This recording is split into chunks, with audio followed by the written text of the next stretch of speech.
Eu chamo agora ao palco o Teddy Corrêa para fazer a sua palestra, o workshop Soluções Criativas. O Teddy, que é músico, vocalista da banda de rock Nenhum de Nós, e que vai então nos brindar com a sua palestra de hoje, por favor. Eu quero agradecer o convite da Fortes para estar aqui com vocês. Sei que para muitos de vocês é uma surpresa. O Teddy Corrêa, conhecido como vocalista do Nenhum de Nós, fazer palestra, né? E isso é bom, né? Porque a gente começa a lidar com baixas expectativas. Né? Ninguém sabe exatamente o que vai encontrar pela frente, mas esse trabalho que eu estou desenvolvendo com o workshop já fazem 10 anos. E foi desenvolvido justamente com um objetivo, que é o que foi o nosso ponto de encontro com a Fortes, de proporcionar uma experiência diferente, enriquecedora, no que diz respeito a provocar vocês, de uma certa maneira, a passar por uma experiência diferente em relação a ser criativo. A gente sabe que hoje em dia, seja qual for o segmento, onde a gente trabalha, com quem a gente se relaciona, a exigência é que a gente consiga apresentar soluções criativas. Porque aquelas soluções que estão nas cartilhas, nos manuais, a gente sabe que essas aí estão ao alcance de todo mundo. Mas chega um momento, no dia a dia, de crise, no momento que a gente tem que enfrentar, assim, que a gente precisa ser criativo. E como é que a gente consegue ser criativo? Que tipo de coisa nos possibilita ser criativos? Em geral, o artista tem que saber lidar com isso. E eu, principalmente, que trabalho com música, tenho isso como uma exigência há mais de 30 anos. O que o pessoal fala que você precisa trazer alguma coisa diferente. O que eu vou propor a vocês hoje, essa experiência que eu trago, com o workshop, é que a gente vai usar duas coisas que vocês estão super familiarizados, para que a gente transforme essa experiência, essa uma hora que a gente vai conversar aqui, em uma experiência transformadora e criativa. Duas coisas, como eu disse, que vocês estão familiarizados e conhecem muito bem: a música e o cérebro de vocês. A música, porque hoje, com os nossos smartphones, a gente tem acesso, através dos serviços de streaming, a toda a música praticamente que se produziu nesse planeta. Spotify, Deezer, iTunes, a gente consegue se relacionar com música. Eu conheço muita gente que tem no seu despertador música, gosta de acordar com música. A sua vida é envolta em música, né? Tem gente que não consegue viver sem música. A outra coisa que a gente vai usar é o cérebro de vocês, que a gente também, pressupõe que todo mundo costuma utilizar e exercitar bastante. Mas a gente sabe que não é comum que as pessoas relacionem a música com um estímulo ao uso do cérebro. A gente vai partir do ponto de partida, assim, um princípio, que é uma teoria conhecida e básica, de que o nosso cérebro, como é dividido em dois hemisférios, as coisas e as tarefas também são divididas de maneira muito radical. Ou seja, o lado esquerdo é o nosso lado lógico, objetivo e racional. E o lado direito seria o emocional, o subjetivo, se vocês quiserem dizer assim, até o romântico. Esse estudo ele foi realizado, mas hoje se sabe que talvez, quando a pessoa é canhota, como se diz, né, essa lógica se inverte. Mas o que importa é que se imagina que como os dois hemisférios são divididos, a gente não precisa ser um gênio na matemática para se dar conta que, na maior parte do tempo, a gente trabalha com 50% da nossa capacidade cerebral. Porque se as tarefas elas são assim tão radicalmente divididas, a gente poderia, de alguma maneira, fazer com que o nosso cérebro produzisse mais. E a música consegue fazer com que isso aconteça. Os estudos que eu trouxe, e que eu, como eu falei, já são 10 anos fazendo isso, que eu me aprofundei, que dizem respeito ao funcionamento do cérebro, dão conta de que ela é capaz de fazer com que os dois lados do cérebro trabalhem em sincronia. Para dar um exemplo assim, para vocês verem mais ou menos como funciona, uma maneira ilustrativa, eu acredito que muitos de vocês vão a show, ou vão, às vezes, em barzinho, ou vão assistir espetáculos e tal, né? Vocês, por exemplo, quem já assistiu o show de Nenhum de Nós aqui? Olha que maravilha! E do Luan Santana? O Wesley Safadão? Eu tenho de Nós ganhando. Mas vamos fazer o seguinte, vamos fazer um exercício de imaginação para a gente entender como é que funciona essa questão dos dois lados do cérebro e como a música ajuda a funcionar as duas coisas juntas. Quando a gente vai no show, tem uma hora que toca aquela música muito conhecida, né? O vocalista já sabe disso, ele vai levando a plateia até que chega uma hora que ele faz um pedido muito simples. Ele chega e diz assim: eu quero ver vocês batendo palma comigo. Não tem uma hora que tem acontecido isso, pois é. Eu não falo muito desse tipo de coisa, me dá um pouco de vergonha às vezes ficar pressionando as pessoas, mas vamos lá, né? O cara vai lá e fala, tem gente que fala na palminha da mão, né? Dependendo do estilo musical. Quando a gente ouve essa ordem para bater palmas no ritmo da música, vamos fazer aqui uma pesquisa rápida para ver qual a opinião de vocês. Qual lado do cérebro vocês acham que está atuando? O esquerdo, o lógico, ou o direito, o emocional? Na hora de bater palmas, acompanhando a música. Quem acha que é o esquerdo, levanta a mão. Esquerdo. Quem acha que é o direito? Interessante que ficou dividido. Na verdade, quando a gente está batendo palmas, acompanhando o ritmo da música, tentando acertar, porque eu sei que pra gente tem algumas pessoas que é muito difícil. Né? Nossa! Sabe que eu não posso ficar... De vez em quando a gente fala, não, eu quero ver da palminha. Tem gente que bate a palma de um jeito que me desconcentra, não posso olhar. Acontece. Então, agora eu vou te dar uma desculpa muito boa para te não ficar traumatizado com isso. Quando a gente está batendo palmas, tentando acompanhar o ritmo da música, o nosso cérebro está fazendo um cálculo matemático de uma unidade de tempo. O tempo entre uma palma, na batida da música, e a outra. Então, nesse momento, o nosso cérebro está sendo lógico, racional, matemático. Então, tu já pode dizer, se alguém disser assim, pô, tu bate palma fora do tempo. Não, eu sou ruim de matemática. Na verdade, é um cálculo complicado. O nosso cérebro, o lado esquerdo, ele tem que fazer isso de acordo com o que ele ouve, como ele interpreta as batidas. Mas tudo bem, vamos dizer que a gente está conseguindo fazer isso, batendo palmas e tal. Só que chega uma hora que esse mesmo vocalista vai lá e nos provoca com uma outra coisa. Ele fala assim, bom, agora cantem comigo. Porque ele acha que todo mundo conhece a letra. Nessa hora, o nosso cérebro obedece essa ordem e já começa a vasculhar o HD, começa a procurar nas suas gavetinhas o quê? A letra da música. E na hora que ele está procurando isso, ele se depara com outras informações. As suas memórias, as suas lembranças relacionadas a essa música. Alguém que ele conheceu, que ele se apaixonou ouvindo essa música, o fora que ele levou ouvindo essa música, e nesse momento o cérebro já começa a obedecer, já está com a letra na ponta da língua e não quer nem saber. Está batendo palmas, fecha os olhos, abre a boca e começa a cantar. E aí entra o lado direito. A emoção, a afetividade, as relações, as lembranças, as memórias. E quando a gente vê, a gente está batendo palmas, às vezes fora do tempo, mas está, e cantando junto, às vezes desafinado, mas está.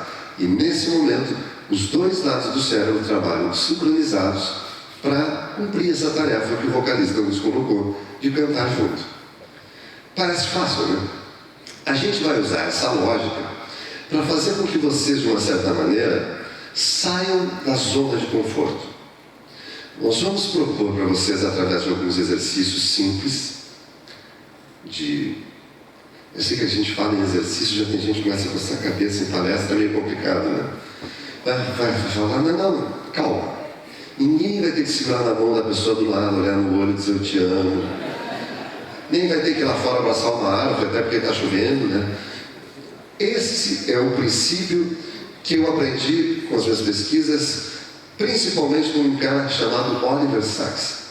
Esse cara era um grande neurocientista que infelizmente já se foi, e a trajetória dele é tão incrível que gerou um filme chamado Tempo de Despertar.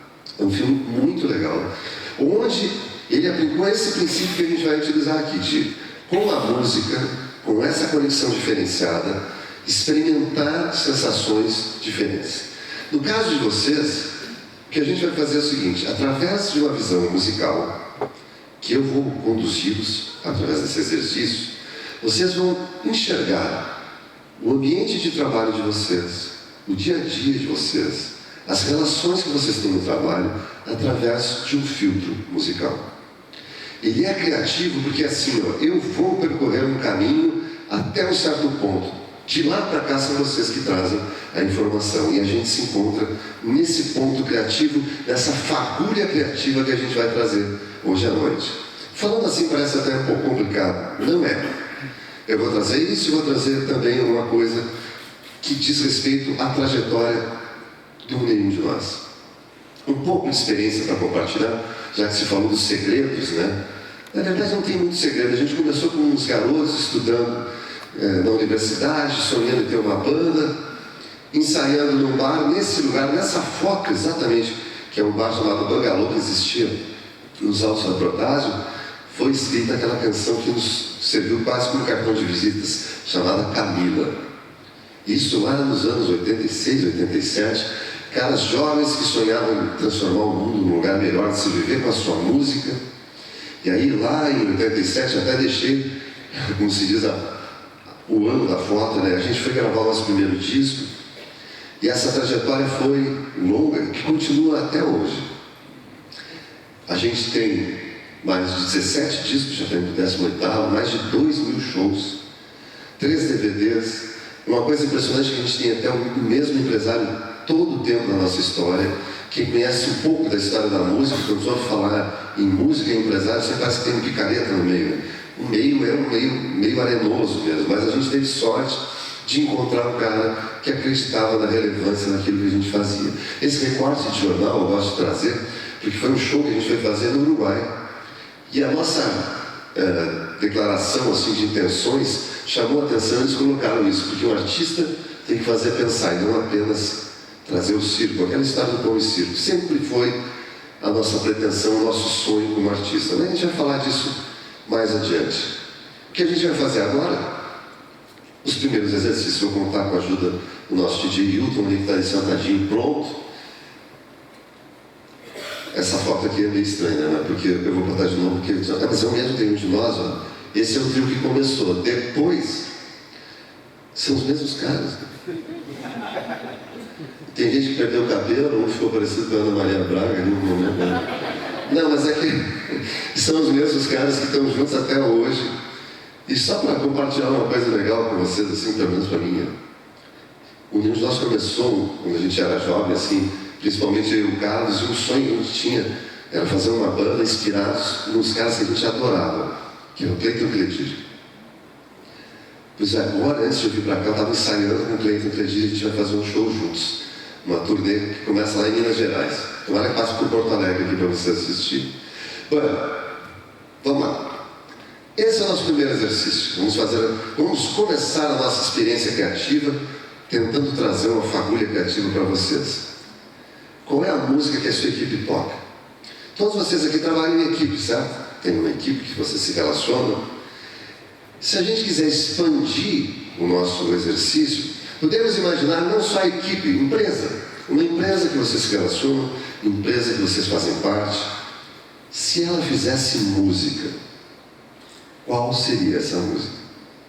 Vejam bem, a fagulha criativa é essa. Vocês vão ter que avaliar coisas que vocês estão super acostumados a avaliar, com os critérios que vocês têm, que funcionam, mas agora com um critério diferente musical. Por isso, o nosso DJ Hilton vai meter um som na caixa, e a primeira equipe, eu vou dar os critérios, e como eu disse, vocês depois vão tentar encaixar, para ver se vocês identificam equipes que vocês se relacionam, empresas que vocês conhecem, com esses critérios que eu estou trazendo. A primeira equipe é a equipe que toca música.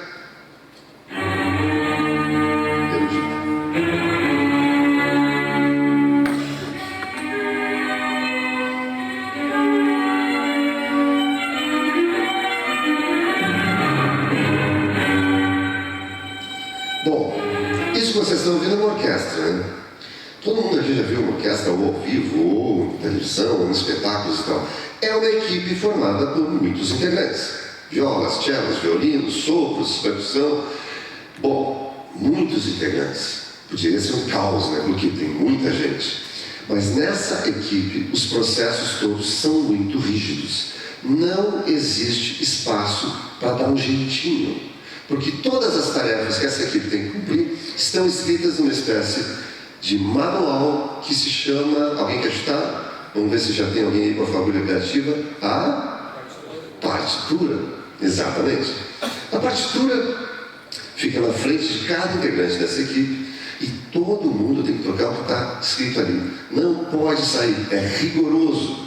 um negócio ali. E eu sei que tem gente que não está muito familiarizada com a partitura, é onde tem a notação musical. Cada instrumento tem a sua clave, seu tom, e tem que tocar exatamente aquilo. Mesmo se quisesse fazer um improviso, sugerir alguma coisa, aquilo tem que ser colocado na partitura e vai ser submetido a uma figura muito importante dentro dessa equipe que toca música erudita. É uma figura que fica de costas para o público, de frente para a sua equipe.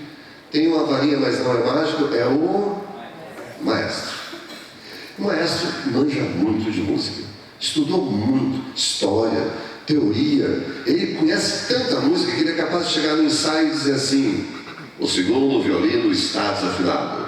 E alguém fala: maestro, o segundo violino nem chegou ainda. Avisa ele quando ele chegar, ele vai estar desafinado. O maestro realmente conhece tudo e por isso ele centraliza. E ele determina as coisas. Se a gente for falar em formação, a equipe que faz música erudita tem que ter muito conhecimento teórico, muito estudo, para só depois chegar na prática e sentar num banco e dividir com os outros integrantes da orquestra seu papel. Ou seja, primeiro a teoria, depois a prática. Então, se a gente fosse pegar uma palavra para definir a equipe que faz música erudita, a palavra seria harmonia, porque são muitos instrumentos produzindo notas musicais. Poucos percussivos, precisa ter a harmonia. O próximo estilo, a próxima equipe, som na caixa Hilton, que de uma certa maneira se opõe à equipe que faz música erudita, é a que toca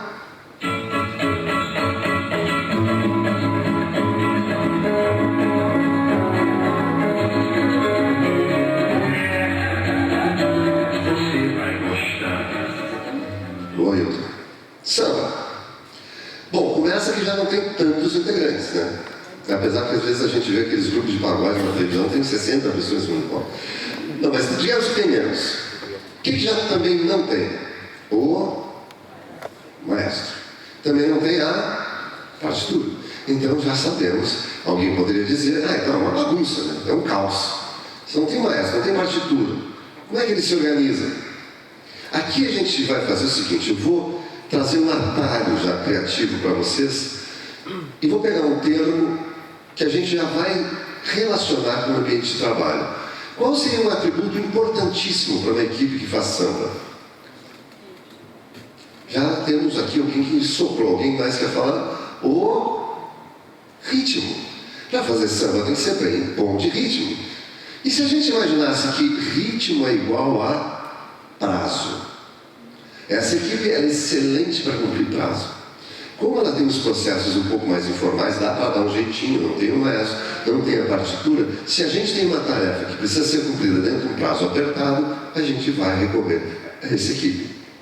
Ela é boa de ritmo, ela é boa de cumprir prazo, ela é um pouco informal. Os processos, então, não obedecem assim aquela lógica que uma outra equipe poderia obedecer. Se a gente for falar da formação, por exemplo, a gente vai recorrer àquela imagem das rodas de samba, onde os músicos mais antigos executam seu instrumento sob o olhar atento dos músicos mais jovens, até que um belo dia, esse músico mais jovem assume um lugar mais antigo na roda de samba. Ou seja, a prática é importante. Talvez a teoria até possa vir depois, mas a prática é importante para essa equipe que faz samba, cujo atributo, então, a palavra é ritmo. A nossa próxima equipe, Hilton Som na Caixa, é uma equipe que eu já vou falar de cada palavra. É a equipe que toca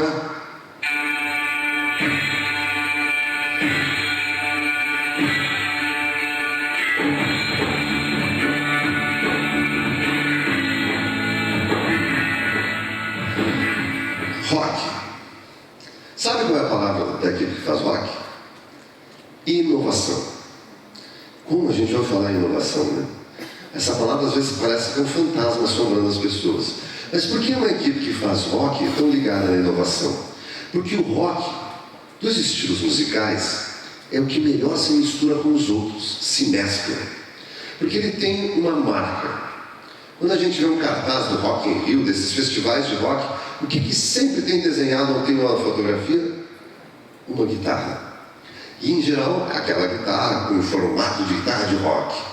E muitas vezes tem alguém tocando essa guitarra, um cabeludo, né? fazendo a sua parte. Quando a gente vê outros estilos musicais e de repente vê aquela guitarra no meio, ou um guitarrista, a informação do rock está ali. Então o rock consegue, de uma certa maneira, se manter ativo, se misturando com os outros estilos, com o samba rock, o rock misturado com o reggae, com a própria música erudita. A informação do rock consegue se mesclar e por isso, por se manter sempre atualizado, seja qual o estilo for, ele consegue se manter inovador. Para a gente identificar no ambiente de trabalho, quem seriam essas pessoas que fazem parte de uma equipe que toca rock? Sabe aquela galera ligada em tecnologia? Seria mais ou menos aquele tipo de pessoa que, em geral, jovem, né? Ele, sei lá, uma semana, 10 dias ele aguenta sem almoçar. Guarda o dinheiro, porque vai comprar um celular que acabou de sair. E ele precisa saber todas as possibilidades que aquele celular pode trazer. É o tal do nerd, ou geek, ou como vocês quiserem imaginar, gente relacionada à tecnologia. Mas essa equipe, que é boa de inovação, ela tem um risco que ela nos oferece. E tem a ver com a questão que muitos de vocês que gostam de rock já devem ter passado por isso. Uma banda que a gente adorava e que de repente aquela banda acabou. Aconteceu com os Beatles. As tais das diferenças irreconciliáveis. Nada mais é que os caras fecharam o palco ou no estúdio, ou no transporte, ou no ônibus, ou no show. Não se dão mais, não podem nem olhar um para a cara do outro, aquela banda que a gente adorava acabou. Se a gente for imaginar, transpor essa lógica para a nossa história do rock e para a equipe, o que acontece é que se a gente propor uma tarefa para essa equipe, contando que ela é muito boa de inovação e que vai nos trazer resultados inovadores, ela pode não chegar até o final da tarefa. Ela pode não cumprir, porque os conflitos internos podem ser tão grandes que não consigam resolver e eles não nos entregam a tarefa ou a proposta que a gente trouxe para eles. Esse é um defeito. E a gente vai alertar para ele ao ver uma espécie de equipe que se opõe, que é a próxima equipe, som na caixa Hilton. Os conceitos parecem que se opõem, mas a gente vai ver onde elas encontram. É a equipe que toca a música.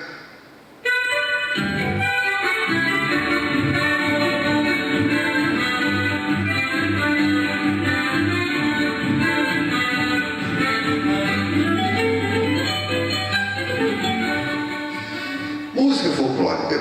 Quem conhece, esse é o Luiz Marenco, né? Um dos maiores nomes da música regional gaúcha. Né? Bom, agora eu vou perguntar para vocês, qual é a palavra que ocorre a vocês na equipe que toca a música folclórica? Alguém quer chutar? Tradição. Parece tão lógico, né? Por que tradição? Porque a música folclórica tem suas raízes na tradição, nos costumes, no orgulho dos hábitos que são cultivados há centenas de anos e tal. Isso é muito legal. Por quê? Porque aqui a gente vai introduzir um conceito que é bastante importante, o conceito do público-alvo. Já que a gente está aqui fazendo exercício de imaginação, como se todo mundo estivesse se relacionando com espetáculos, com show, imagina que vocês têm que fazer um show todos os dias quando vocês vão trabalhar. Na hora que se acordam, colocam aquela roupa para fazer o seu show. Quem é o público-alvo que vocês vão se apresentar?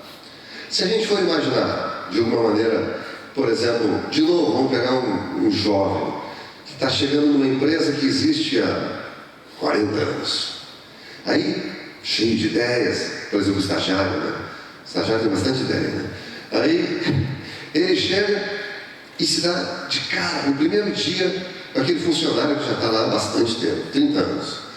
Ele vai lá e quer sugerir algumas coisas. Oi, tudo bom, sabe? Eu fiquei aqui pensando, tem um processo que a gente faz, que a gente podia modificar um pouco ele, para ser um pouco mais ágil e tal. Pode parar. Aqui nessa empresa nós fazemos isso do mesmo jeito há mais de 30 anos. Não vai ser tu que vai me falar para fazer diferente, né? Ruim isso, né? É ruim. É péssimo. Será? Vamos voltar para aquela ideia do público-alvo? Não é necessário que a gente abasteça um público que é ligado nas tradições. Não é necessário que a gente consiga interpretar esse público, compreender os seus desejos e abastecê-los como esse cara, esse funcionário faz. Porque se a gente acha que ser conservador, tradicional, nos processos, tudo, é uma coisa ruim, a gente está tirando a ideia de que tem pessoas que gostam disso. e que precisam ser abastecidas, que precisam ser compreendidas. E quem vai fazer isso? A empresa que faz música folclórica, a equipe que trabalha com música folclórica. Aquele tipo de público que, por exemplo, digamos, precisa comprar uma calça. A figura pensou, a calça está velha. Vai, está caminhando pela rua, de repente passa na frente daquela loja onde ele comprou uma calça há 5 anos atrás. Aí ele entra, aí vem aquele vendedor feliz, o senhor quer ver a nova coleção? Não, eu comprei uma calça aqui há 5 anos atrás, não sobrou nenhuma no estoque, não. Ele não quer mudança, mas essa pessoa precisa ser respeitada como consumidor, como público-alvo. E as pessoas precisam principalmente entender e compreender os seus desejos e seus anseios. E essa equipe é perfeita para isso.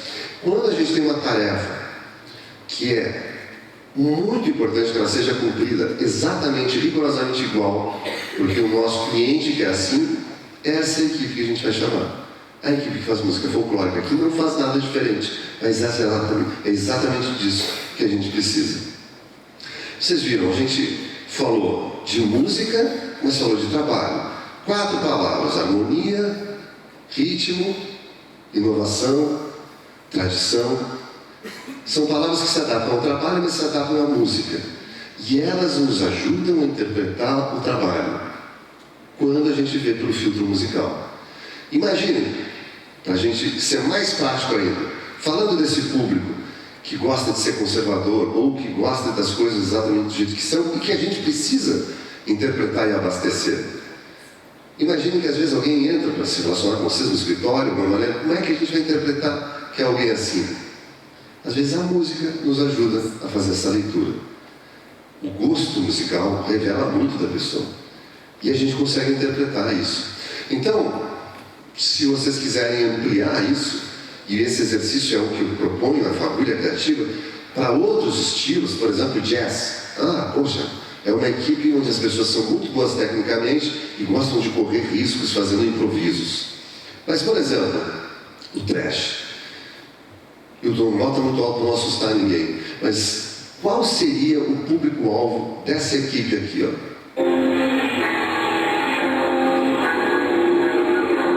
Presta atenção na letra, é muito boa.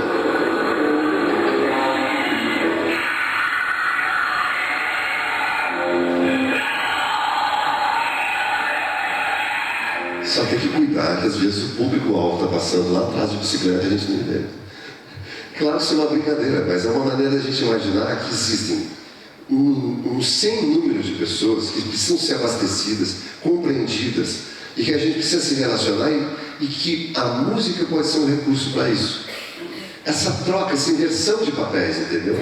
Ao invés de a gente olhar sempre nos nossos critérios, tentar imaginar que a música pode nos socorrer.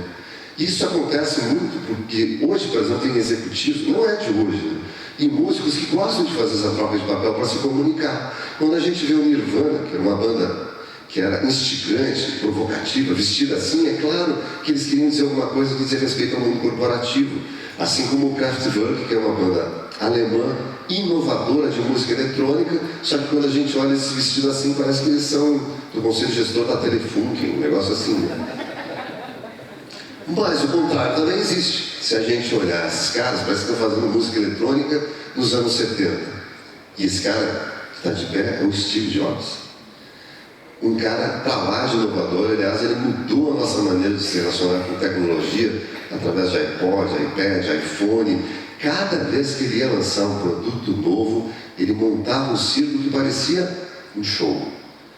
E ele se comunicava com o seu meio, aliás, ele não está mais aí, mas a empresa continua usando a mesma prática para se comunicar com o seu público e com o mercado que ele se relaciona. Assim como esse cara, a gente olha, isso aqui é uma banda de rock, né? Não, esse cara ali do meio é o Richard Branson, um grande empresário inglês, responsável por um conglomerado enorme de empresas, com desde telefonia móvel até aviação, tudo isso, e ele se relaciona com o público como se fosse um astro do rock. Até se vocês quiserem seguir nas redes sociais, é um cara que posta coisas muito legais sobre gestão e aprendizado que a gente tem com um cara como esse é muito grande. Ele é um dos que exerce essa troca de papéis e usa isso com muita sabedoria e tira muito proveito disso. Parece um roqueiro, mas é um empresário. Essa é a nossa lógica criativa que eu estou trazendo aqui para vocês hoje. E que agora a gente vai para o nosso próximo exercício, E aí, assim, eu fiz aqui uma espécie de fluxograma de como funciona a gravação de um disco, tá? Sei que tem muita gente que tem curiosidade, como é que se grava? Começa com a bateria, depois vem o baixo, a parte harmônica, para só depois chegar na voz. O primeiro exercício que a gente fez de imaginação era coletivo, né? Era equipe. O nosso próximo é individual. E o ponto de partida é o seguinte: infelizmente vocês não têm opção, tá? Todo mundo que está aqui faz parte de uma banda de rock. O que vocês têm que escolher é qual integrante que vocês se identificam. Vocês seriam bateristas, baixistas, guitarristas. Legal também imaginar as pessoas com quem vocês se relacionam no dia a dia, qual é a categoria que se encaixa. Baixista, guitarrista e tal. É mais fácil ainda que o outro. Eu vou dar os critérios e vocês vão tentando identificar para ver qual que vocês se encaixariam. Vamos precisar da ajuda do nosso DJ de novo. E vamos começar com o nosso primeiro integrante, ver se vocês se encaixam. O nosso primeiro integrante é o baterista. Apresento a vocês a bateria. Burro, caixa, ritmo. A gente bate um pouquinho, mas deixa ela suando ali. Aí. O baterista, se vocês estão acostumados a ir em show, uma vez você sabe onde é que ele fica no palco, né? Onde ele fica? No fundo. Em geral, ele fica muito no fundo. Tem gente que fica tão no fundo que ele desaparece. Né? Porque atrás ele fica, tem pratos, tem pedestais, tem lâmpadas, tem fumaça. E por isso mesmo o baterista, inclusive, acha que isso afeta a sua autoestima e a sua capacidade. Tem muito baterista que acha que não é tão importante assim por causa disso. É famosa a história que aconteceu aqui em Porto Alegre do baterista que estava chegando no seu próprio show, as suas baquetinhas, e ele foi entrar pela porta de trás e o segurança barrou ele e perguntou: "O senhor é músico da banda?" "Não, eu sou baterista." Claro que isso é uma brincadeira, né? Porque o baterista a gente vai pegar justamente aquela nossa associação. Ele é o responsável pelo ritmo. E se a gente for imaginar que ele dentro da nossa empresa, da nossa equipe, é aquela pessoa destinada pelo prazo. Aí a gente identifica o baterista de uma maneira simples. Qualquer pergunta que a gente fizer para essa pessoa vai relacionar com o tempo. Como assim? O baterista está ali parado, aí a gente fala: "Sabe, eu precisava que tu me fizesse um favor, a primeira coisa, não deixa nem terminar. Para quando é?" A pergunta relacionada ao tempo é porque o baterista sabe que a equipe tem que estar pronta para cumprir aquela tarefa dentro do ritmo necessário que ele vai impor. Ele conhece cada integrante, sabe se vai ter o rendimento certo ou não. O baterista, para ser bom, ele tem que conhecer o ritmo que todo mundo vai conseguir tocar junto. Se a gente for buscar de novo aquela ideia de, às vezes, assistir um barzinho, uma banda nova e tal, você já deve ter passado por isso. Por exemplo, está tocando uma música no barzinho que todo mundo conhece, animado.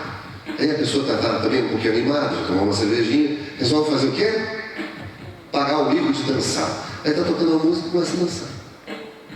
De repente, o baterista, que não é tão bom assim, começa a correr com a música. A gente começa a correr, começa a ficar cansado, começa a suar, passa vergonha. A primeira coisa que faz é encostar no balcão. Esquece de dançar. Por quê? Porque o baterista disparou, puxou toda a equipe para frente e não fez a entrega como se esperava, que era de todo mundo dançar sem precisar suar e passar vergonha. O contrário também pode acontecer. Imagina a mesma situação. Tá lá, um cervejinho, vou dançar essa música. Conheço, adoro essa música. Essa música é animada, né? Ela tá ficando lenta, né? Ficou quase uma balada, a pessoa começa a se encostar, não sabe o que vai fazer, vai lá de novo pro balcão. Por quê? Porque o baterista começou a puxar a equipe para trás. Ele foi ficando lento e aquela música que era animada e boa de dançar virou quase uma balada. Imaginem isso no ambiente de trabalho. Alguém que é o responsável por manter o ritmo da equipe e que de repente, porque o seu próprio ritmo não tem boa interpretação, vai puxando todo mundo para trás. Aí vocês propõem que se cumpra uma tarefa importante, que se cumpra, entregue uma encomenda, um projeto, e esse baterista vai puxando toda a equipe para trás quando ele não se entrega. Ou, que também não é nada bom, né? Ele corre e vai deixando todo mundo para trás. Não, minha parte está pronta. Entrega e olha para trás, está todo mundo atrasado. O bom baterista conhece o ritmo perfeito para que aquela equipe faça a entrega dentro do prazo necessário, com o melhor rendimento, com o melhor resultado. Ele faz parte do que a gente costuma chamar de cozinha de uma banda. E sabe por que é cozinha? Porque ela alimenta de ritmo a banda inteira. Essa sessão rítmica, a cozinha, não é apenas o baterista. Junto com ele tem o nosso próximo integrante. Eu vou pedir som na casa para o Hilton, que é o baixista. Apresento a vocês o contrabaixo, ou o grave. Esse é o grave. O baixista se soma ao baterista, e aí a gente tem a cozinha da banda. Interessante que o grave, ele passa por um processo diferente. Quando a gente vai ouvir uma música no nosso computador, num fonezinho pequenininho, parece que não tem grave, né? A gente vai fazer agora sim, com a ajuda do Hilton aqui, uma espécie de teste auditivo. Vamos aumentar um pouquinho, tá? E eu vou pedir que vocês levantem a mão respondendo a minha pergunta. Quem está ouvindo a bateria, levanta a mão. Está ali a bateria, né? O mesmo volume. Quem está ouvindo o baixo, levanta a mão. Agora a gente vai baixar. Quem está ouvindo a bateria? E o baixo? Agora a gente baixa mais.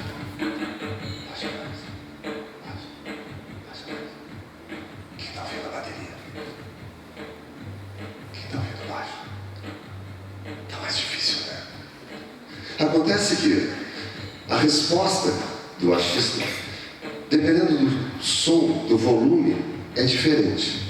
E aí a gente associa aquele tipo de colaborador que, quando o volume está alto, está ali pulsando junto com a gente, está trabalhando, o volume de trabalho está pegando, ele está ali no fim de semana, não quer saber nem do horário, se tiver que ficar até mais tarde, ele está trabalhando com a gente, esse é o baixista que eu quero. De repente, o volume de trabalho diminui. E esse colaborador, subitamente, desaparece. É aquele tipo de pessoa que a gente vai lá, não preciso falar com ela, não vê, está só um casaco na cadeira. Não, onde é que está? Não, foi tomar café. A gente vai lá, não estava aqui no café? Não, o café não apareceu. Vamos lá, e a gente não encontra essa pessoa. Quando o volume de trabalho está um pouco mais baixo, o nosso baixista se sente meio desobrigado a colaborar. Então não está sempre de licença médica, ou deixa só o casaco, vai sair para tomar um café, ou vai comprar uma coisa, e quando de repente a gente vai precisar contar com ele, não está. Então eu faço uma pergunta dentro do nosso exercício musical criativo. Então tá, já entendi, já sei como é que funciona o baixista. Se eu tiver que abrir mão de alguém, é essa pessoa que eu vou abrir mão, né? Sim ou não? Sim ou não? Não, né? Não, porque a hora que o volume de trabalho aumenta, ele está ali junto com a gente no fim de semana, tudo até mais tarde, não quer nem saber, trabalhando, dando o seu sangue. Isso é muito importante quando a gente precisa de rendimento. A gente vai abrir mão de alguém assim? Não, né? Agora, olha o desafio que eu fiz a vocês. Interpretar o rendimento, o resultado de alguém, não através da produtividade que vocês normalmente estão acostumados a fazer, mas imaginando em volume de música e volume de trabalho. Na hora que vocês ficaram na dúvida se era a pessoa com quem vocês iam abrir mão ou não, quem auxiliou vocês a decidir? A música. Porque se ela estava alta, ele estava trabalhando junto.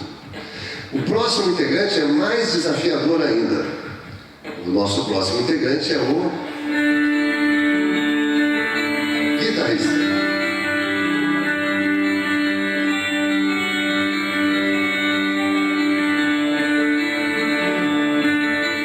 O guitarrista se soma ao baterista e o baixista, a gente tem a base da banda.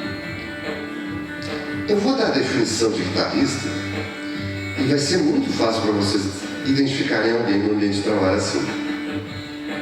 A definição é simples.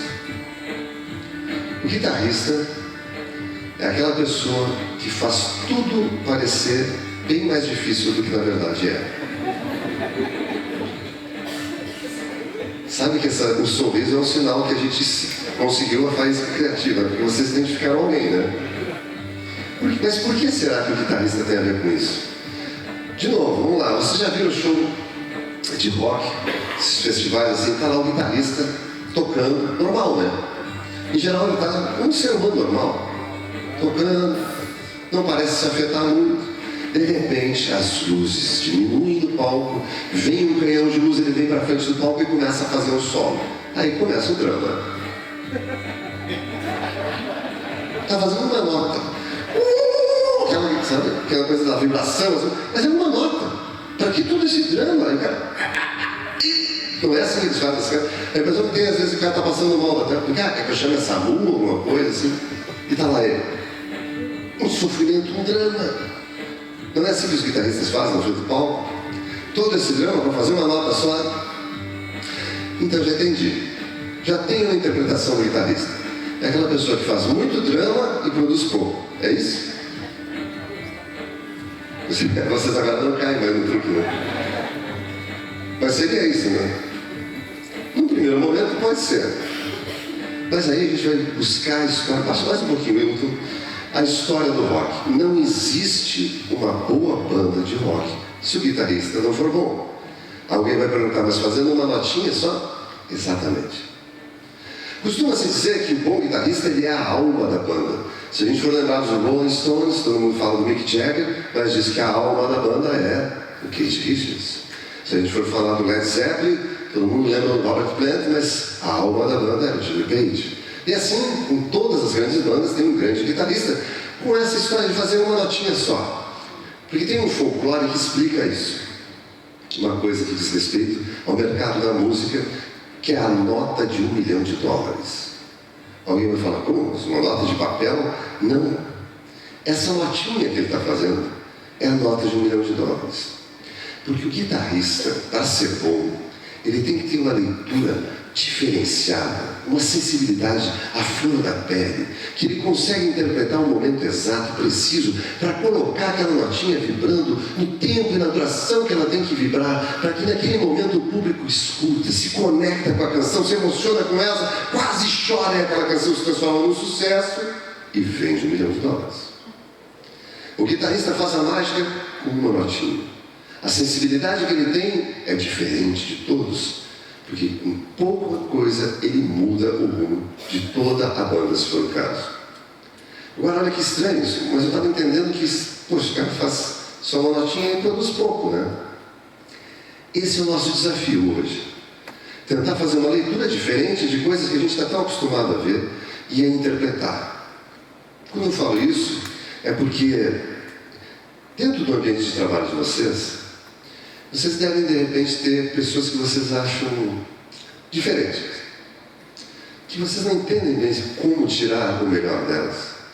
Interpretar a capacidade que elas têm de produzir. E eu gosto de associar isso a uma leitura que, às vezes, as pessoas, principalmente quando são mais jovens, têm dessas pessoas diferentes. Que a gente costuma dizer que é de novo, aquela expressão, o nerd, por exemplo. Vamos pegar um exemplo. O Bill Gates.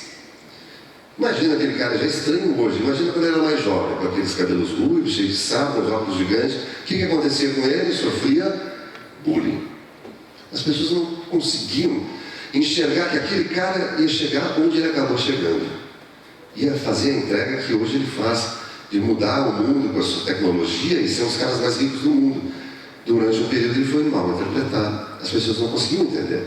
Tem um outro sujeito que, se vocês não viram falar, vão ouvir, que é o tal do Elon Musk, que hoje é um cara ligado à tecnologia, de tal forma que ele é dono de uma empresa chamada Tesla, de carros elétricos, que toma conta nos Estados Unidos dessa tecnologia, e também está associado à NASA com a SpaceX, relacionado à corrida do espacial.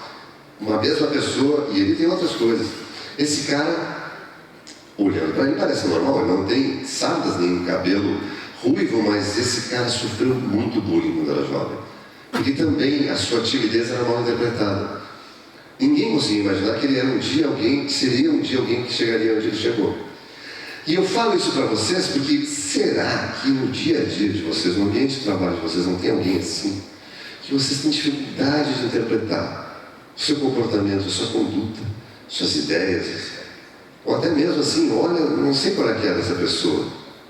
Pois justamente a música, se a gente imaginar que a gente está na frente de um guitarrista, ela pode nos trazer isso. Sabe aqueles momentos de crise? Não a crise do país, mas aqueles estoura um negócio, um problema horrível, um fornecedor que a gente tinha que ter entregue uma coisa, não conseguiu entregar, o que a gente vai fazer? Aquela pessoa que normalmente nunca fala nada, que é o nosso guitarrista, vai largar só uma notinha. Ou seja, vai dizer, isso é que tem que ser feito. E a gente se surpreende, porque normalmente essa pessoa nunca fala nada, ela vai lá e aponta o caminho, salva o pescoço de todo mundo. Essa é a lógica desafiadora e que nos faz quase que ser obrigados a ser criativos. Porque a gente não pode perder um talento desses porque a gente não consegue interpretar. Porque a gente não consegue fazer a leitura do quanto essa pessoa pode nos entregar. Vejam vocês, a gente está falando de ambiente de trabalho, está falando de música e de ferramentas para conseguir tirar o melhor das pessoas com quem a gente trabalha.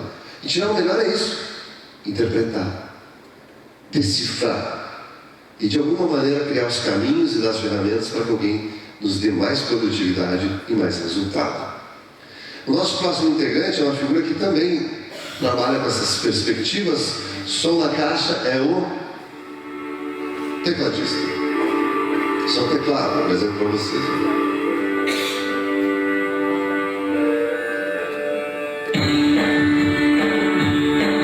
Essa parte que eu acordo todo mundo. O tecladista se junta à banda. A gente tem uma base, né?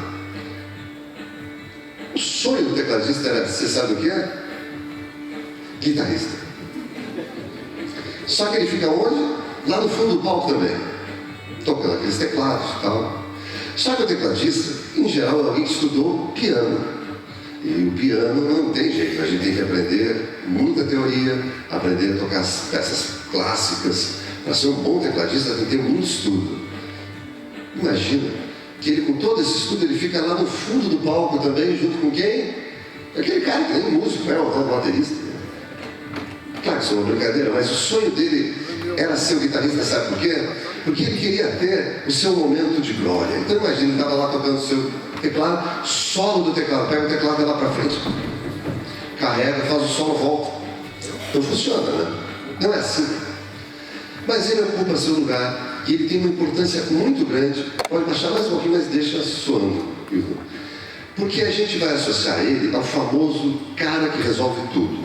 Na música é assim, quando ele conhece muita teoria, ele vai vendo a banda tocando, se alguém está indo fora do lugar, está desafinando, está dando, como se diz, um choque harmônico, ele avisa, todo mundo pro dó, ele sabe qual é o caminho que deve se tomar. No ambiente de trabalho, é fácil identificar alguém assim também. O tecladista é aquela pessoa que se interessa, estuda, aquelas coisas que todo mundo estuda bem pouquinho, e se interessa bem pouquinho. Por exemplo, vamos implementar um novo sistema aqui na empresa. Todo mundo vai receber um treinamento e todo mundo vai saber usar no seu computador esse novo sistema revolucionário. Todo mundo pode usar, é simples e tal. Ninguém sabe usar. Na hora que o bicho pega, é para essa pessoa que liga. Porque o tecladista não apenas fez o treinamento, como ele estudou os manuais todos. Ele foi para a internet ver os grupos de discussão, os fóruns, para entender os problemas que tinha. E no final de um mês, ele até mandou um e-mail para a empresa que desenvolve o software, dando sugestões de melhoria. É aquela pessoa que, quando a coisa aperta, todo mundo liga. Tanto que é fácil identificar. O tecladista é aquela pessoa que todo mundo sabe decorar o número do ramal. Apertou alguma coisa, liga para ele. Essa pessoa vai resolver. Pelo conhecimento superior e pela sua dedicação a coisas que outras pessoas nem se interessam tanto assim. Essas pessoas juntas formam a base instrumental da banda. E aí, o seu trabalho chega e desemboca no trabalho do vocal. O vocalista seria uma espécie de porta-voz. Alguém que em determinado momento vai verbalizar, vai dar voz, palavras, para os anseios, para os medos, para as inseguranças de toda a equipe. As coisas que todo mundo leva na cabeça, no coração, na alma, e que em algum momento precisariam ser ditas, e ninguém fala, o vocalista vai dar a voz, vai traduzir. Se a gente for imaginar no trabalho de composição, cada um vai fazer a sua parte, e em um determinado momento, quem vai abrir a boca e cantar? O vocalista. E ele tem um papel importantíssimo, que é nos convencer. Convencer do valor da equipe, do valor do trabalho, que aquele trabalho foi bem desenvolvido, que aquele trabalho foi bem feito, que o resultado é bom. É ele que vai fazer isso com a sua voz, com os seus versos, com o seu canto. E aqui eu vou fazer agora uma pergunta para vocês, que é uma das coisas mais importantes que a gente vai abordar aqui nessa nossa fala hoje, e que eu vou pedir que vocês se manifestem sobre isso. A gente está falando de um trabalho em equipe, está falando dos músicos, está falando do vocalista, e eu perguntaria a vocês, se vocês tivessem que escolher um único atributo como sendo o fundamental para que se desenvolva um bom trabalho em equipe, qual seria esse único atributo? Quem quer chutar? Um único atributo. A harmonia, temos um. É importante, mas não é esse. Outro atributo, vamos lá. Relacionamento é importante. Se não houver, a banda não funciona. Mas ainda não é isso, como sendo o único. Liderança é importante. Propósito é fundamental, mas ainda não é. Integração é importante também, porque precisa haver integração. Conservação, observação é importante também, mas não é ainda. Diferença, é bom respeitar as diferenças. Comunicação, ritmo é importante, senão a banda se atravessa, né? Mas nós não chegamos ainda. Feedback é importante. Nossa, feedback é muito importante. Mas nessa nossa banda, não é ainda fundamental. É um único atributo. É aquele assim, esse não pode faltar. Criatividade. Qual? Criatividade é muito importante. Resiliência também é importante. União. Integração, dedicação, originalidade. União. A gente não está perto ainda. Paixão. Talento é importante. Sem talento, só na base do dinheiro, né? Mas o trabalho não funciona assim. Não, tem que ser uma palavra só. Uma palavrinha. União. Objetivo. Amor. Verdade. Começa com C. Quem quer chutar mais? C. Não existe um trabalho em equipe que se sustente, que vá para frente, que convença se não houver confiança. Isso aqui funciona quase como se fossem os pilares, né? Todo mundo em torno da mesma ideia, tocando a mesma música, dando sustentação para a confiança. E por que confiança?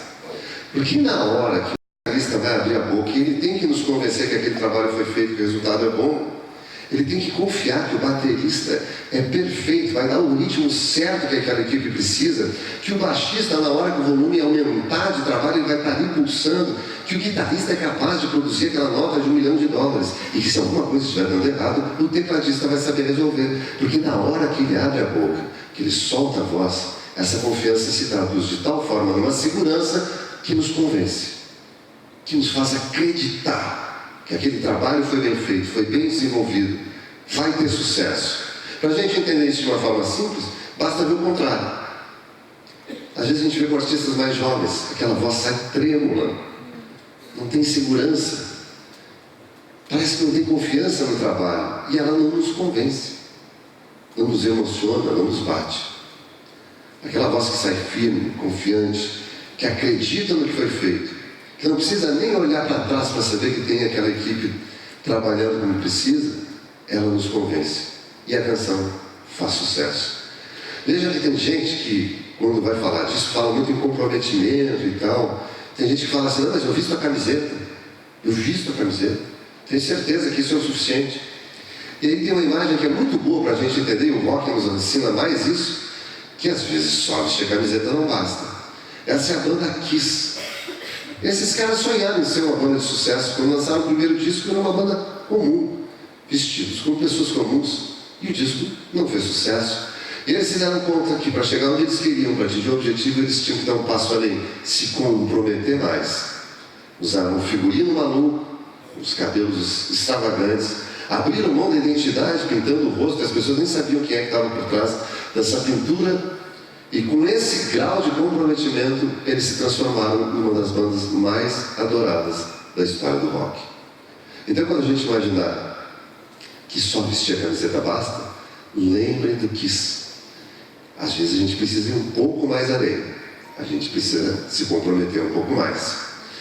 Nós estamos chegando quase no final. A música nos ajuda a ultrapassar esse nosso período criativo, essa fagulha criativa de maneira mais rápida. Opa! Porque está chegando o momento de falar de mudar, transformar, inovar.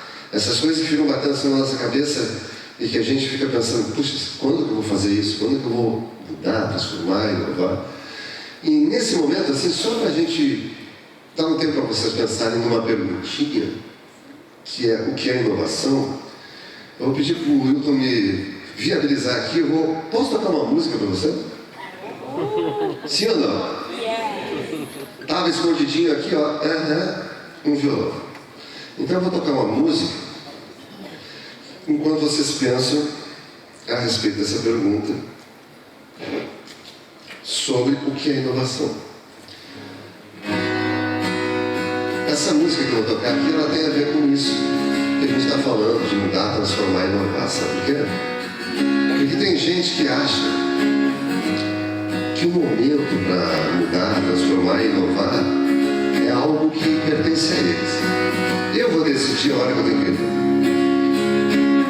mudar. Aí, olha para o lado, os colegas já mudaram e a gente ficou para trás. Eu vou decidir a hora que eu tenho que inovar. Aí olha para o lado e a concorrência já está inovando há um tempão e a gente fica para trás. As pessoas vão adiando, vão deixando para depois, e quando se dão conta, o mundo já se transformou ao redor e a pessoa foi deixando para amanhã, até que esse amanhã virou nunca mais. Deixamos para depois uma conversa amiga que fosse para o bem, que fosse uma saída. Deixamos para depois a troca de carinho. Deixamos que a rotina fosse nosso caminho. Deixamos para depois a busca de abrigo. Deixamos de nos ver fazendo algum sentido. Amanhã ou depois, tanto faz. Se depois for nunca mais, nunca mais. Deixamos de sentir o que a gente sentia e que trazia cor ao nosso dia a dia. Deixamos de dizer o que a gente dizia. Deixamos de levar em conta alegria. Deixamos escapar por entre nossos dedos a chance de manter unidas nossas vidas. Amanhã ou depois, tanto faz. Se depois for nunca mais, nunca mais.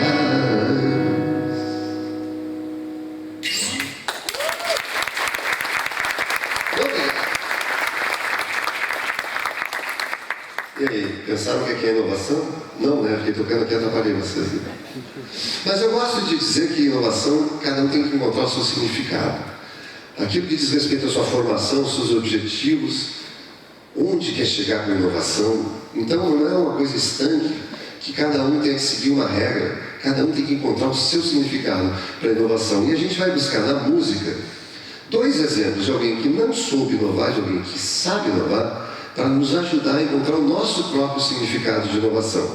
Vamos começar com o exemplo de alguém que não soube inovar, uma figura muito conhecida, som da caixa, mas não muito alto. Wilton é um cara chamado Michael Jackson. Esse é o Michael Jackson. Esse é o Michael Jackson. Esse é o Michael Jackson. Esse é o Michael Jackson. eu acho que esse é o Michael Jackson.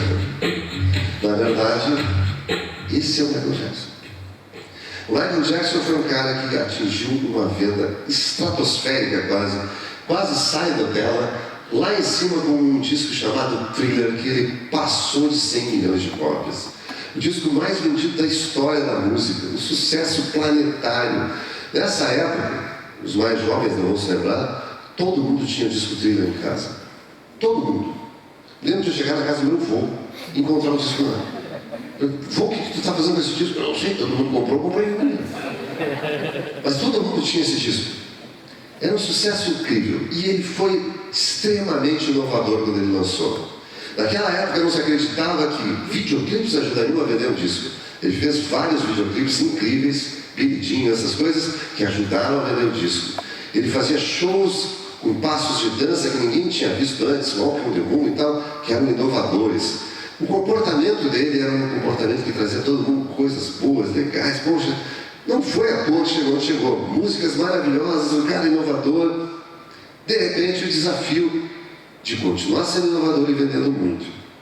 E aí lançou o disco seguinte, chamado Bad, que não é um disco ruim, pelo contrário, muito bom. Mas a gente pode ver aqui com clareza que houve uma queda de 100 milhões para 35 milhões. Daí por diante, o Michael Jackson começou a se transformar, por isso que o meu gráfico ali são milhões de cópias e mutações. Ele foi ficando cada vez uma figura diferente, que o público tinha mais dificuldade de se identificar. E não é só isso. A música do Michael Jackson, basta se ver pela verdade, foi perdendo a importância e foi chamando mais atenção o quê? Os escândalos que ele estava envolvido. E ao invés de a gente ver o Michael Jackson cercado por compositores, músicos, arranjadores, poetas, novos artistas, a gente via ele na televisão e nos jornais cercado por quem? Médico, enfermeiro, advogado, polícia. Era só escândalo. Ele foi se fechando naquela casa ali que se transformou quase numa mansão dos horrores, onde ele melancolicamente veio a morrer. Um cara com um talento enorme que teve uma dificuldade grande de continuar sendo inovador e, principalmente, de continuar se comunicando com o seu público. Mas por que isso acontecia? Porque um cara como ele, genial, foi perdendo a capacidade de se comunicar com o público, se transformando, criando distâncias com o seu público e se fechando cada vez mais. Para a gente entender esse processo da inovação e da capacidade de comunicação, agora eu trago o exemplo de alguém que sabe inovar até hoje. Som da Caixa Hilton. As mulheres vão gostar porque é uma mulher. Ela era...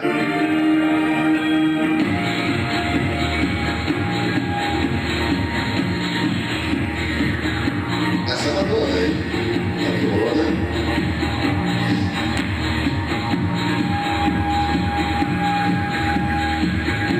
A Madonna se transforma sempre em sintonia com o seu público.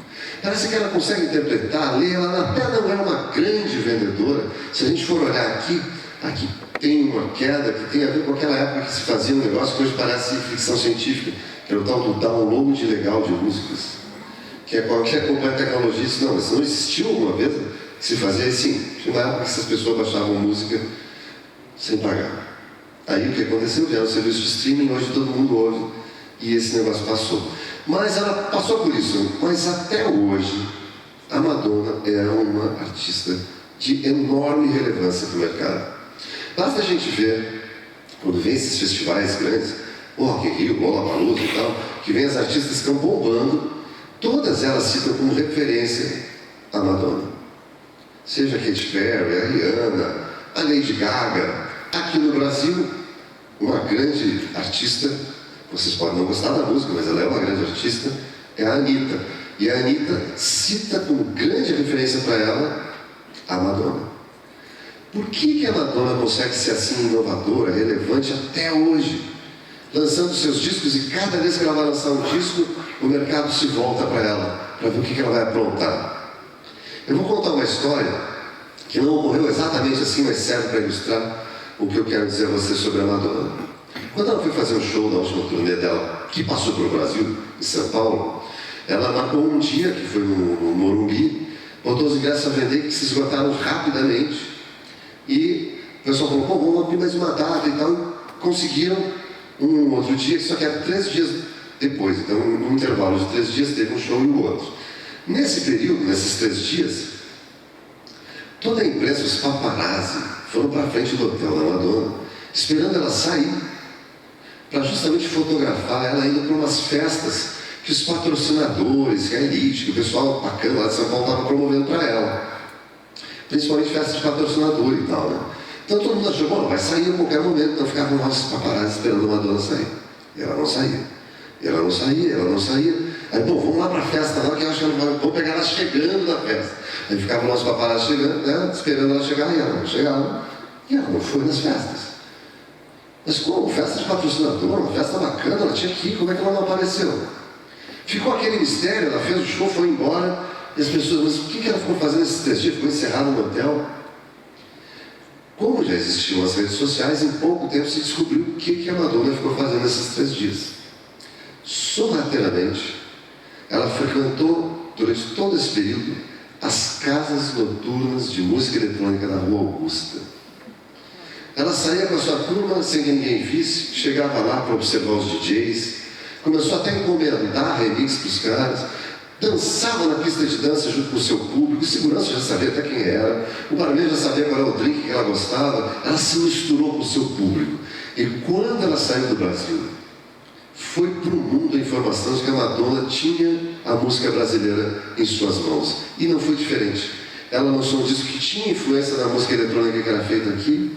E quando todo mundo falava, olha, quem está descobrindo esse ritmo? A Madonna. Ela é uma pessoa tão antenada, ela não tem medo de se ter contato com o seu público, que ela acaba trazendo até os jovens artistas para dentro do seu trabalho. E o maior exemplo disso é que ela está lançando um disco agora, quem gosta já deve ter visto, o disco está indo super bem. E sabe quem participa do disco?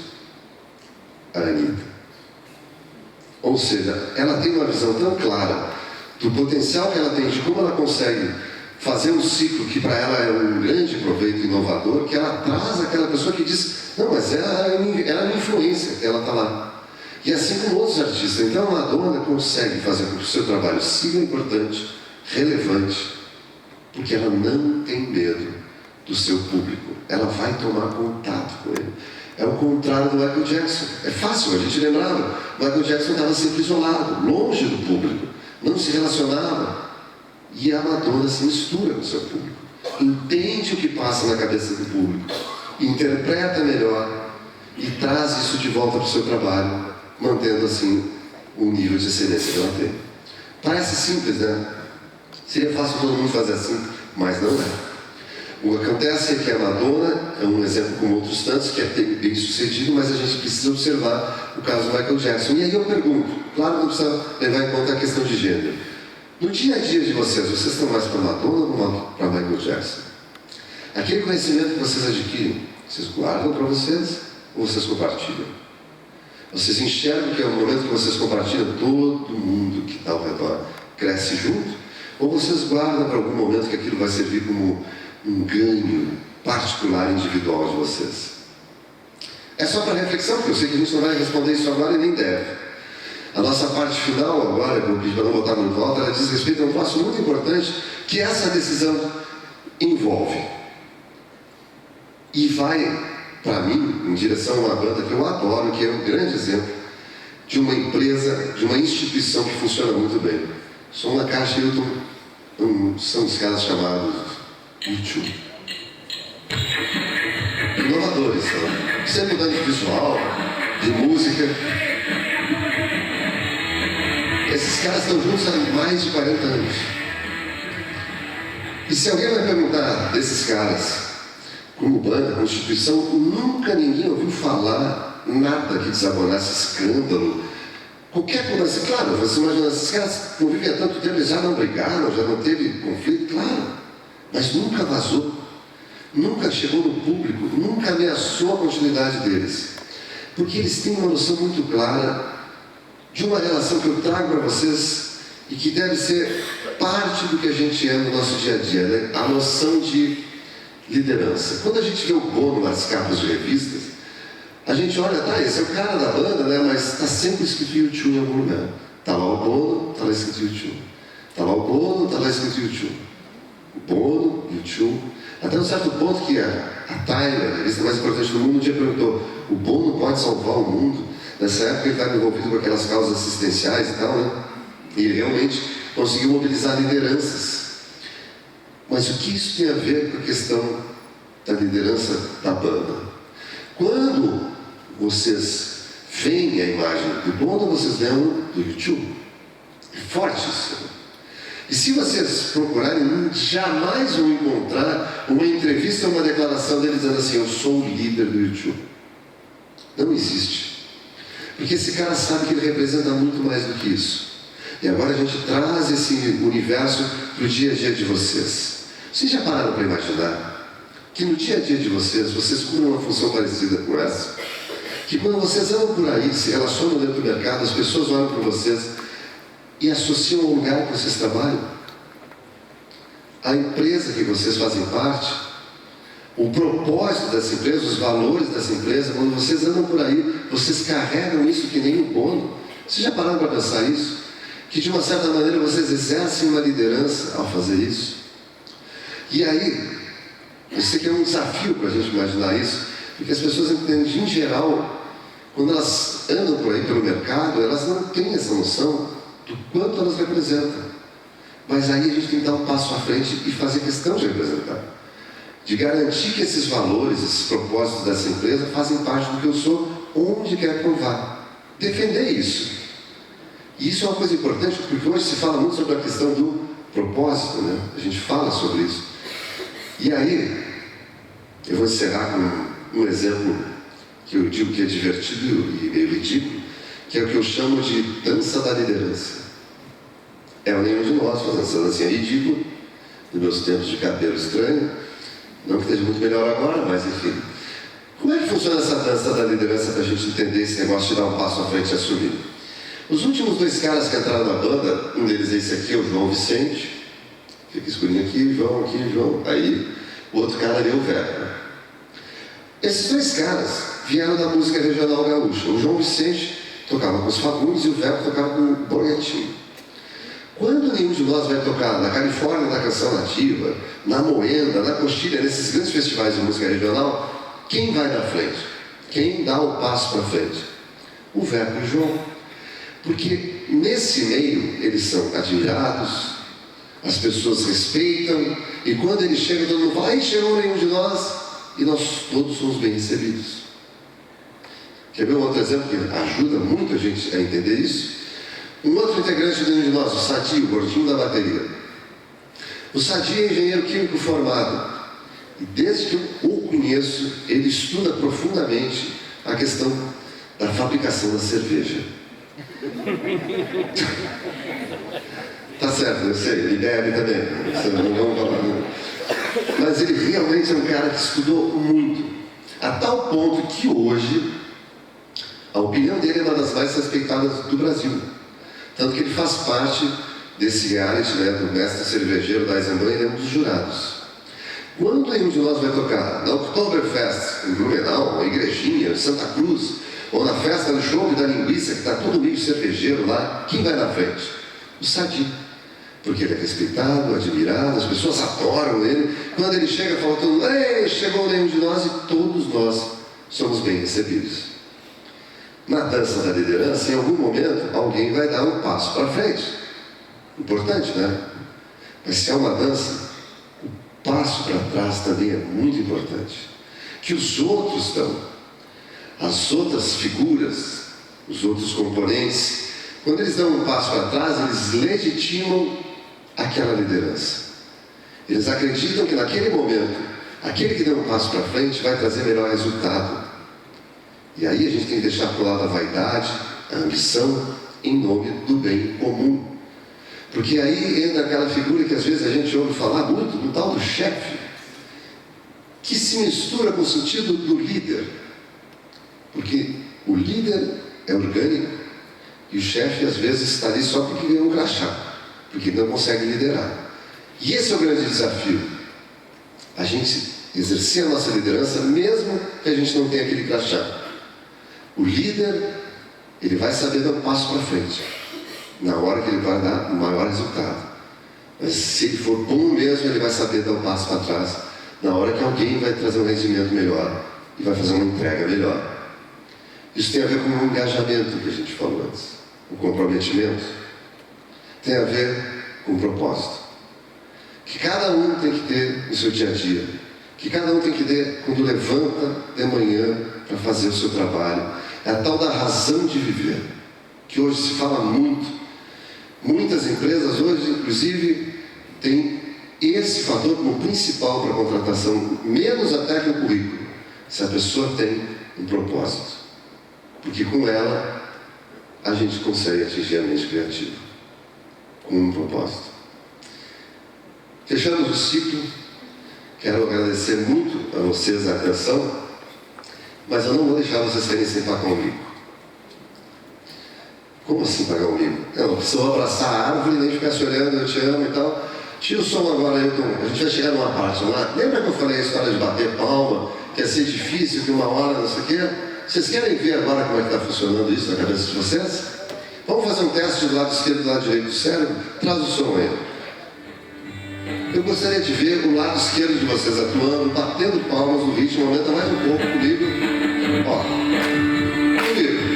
A gente vai fazer o exercício final da criatividade. O lado esquerdo comunicando com o lado direito. Beleza? Ó, pulsando junto. Daqui a pouco vai entrar o lado direito. Quem conhece essa música já identificou? Eu vou ajudar soltando a voz. Comigo, hein? Depois da última noite de festa, chorando e esperando